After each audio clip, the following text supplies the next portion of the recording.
అందరికీ నమస్కారం అండి.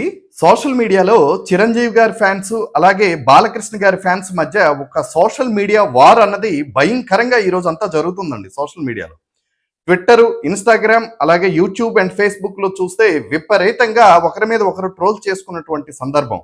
ఇక్కడ విషయం ఏంటంటే నిన్న బాలకృష్ణ గారు అసెంబ్లీ సమావేశాల్లో వాడినటువంటి ఒక అభ్యంతరకరమైనటువంటి వ్యాఖ్య, అలాగే చిరంజీవి గారి మీద చేసినటువంటి అనుచిత వ్యాఖ్యలు, ఈ రెండు కూడా ట్రోల్స్ విపరీతంగా చిరంజీవి ఫ్యాన్స్ చేయడం జరుగుతుంది. ఇక్కడ యాక్చువల్ గా నిన్న బాలకృష్ణ గారు వైఎస్ఆర్ కాంగ్రెస్ పార్టీ మాజీ ముఖ్యమంత్రి అయినటువంటి జగన్మోహన్ రెడ్డి గారిని సైకో అనేటువంటి పదజాలంతో దూషించడం జరిగింది.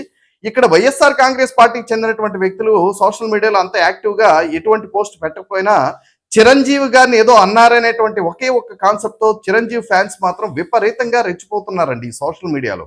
అంతకి దానికి బదులుగా బాలకృష్ణ గారి ఫ్యాన్స్ కూడా విపరీతంగా చిరంజీవి గారి మీద ట్రోల్ చేయడం జరుగుతుంది.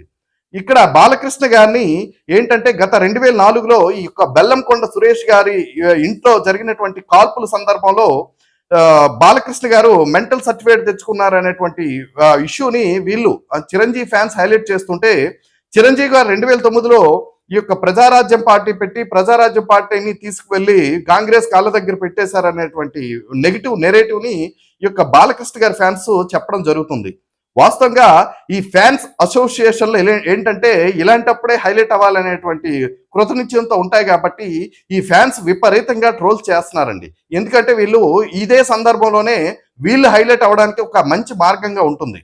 ఇక్కడ ఫ్యాన్స్ అసోసియేషన్స్ కానీ ఫ్యాన్స్ కానీ చెప్పేటువంటి ఒక మంచి మాట ఏంటంటే, మనం ఏ వ్యక్తినైనా గౌరవించాలి, అభిమానించాలి, పూజించాలి కూడా. కానీ ఈ సోషల్ మీడియాలో ఈ పిచ్చి అన్నది ఉండకూడదండి. ఎందుకంటే మన ఇంట్లో జరుగుతున్నటువంటి సంఘటనలు మనం చక్కదిద్దుకోవడానికే మనకు టైం సరిపోదు. అలాంటిది ఈ ఫ్యాన్స్ అసోసియేషన్ పేరుతో యువత ముఖ్యంగా ఈ పిచ్చి తలకెక్కించుకొని తమ జీవితాలను కూడా కోల్పోతున్నారన్నది వాస్తవం అండి. ఎందుకంటే ఇప్పుడు చిరంజీవి గారు కానీ బాలకృష్ణ గారు కానీ మనం ఉన్నతమైనటువంటి వ్యక్తులుగా చూస్తాం, వాళ్ళని చూసి గౌరవిస్తాం, అభిమానిస్తాం, ప్రేమిస్తాం.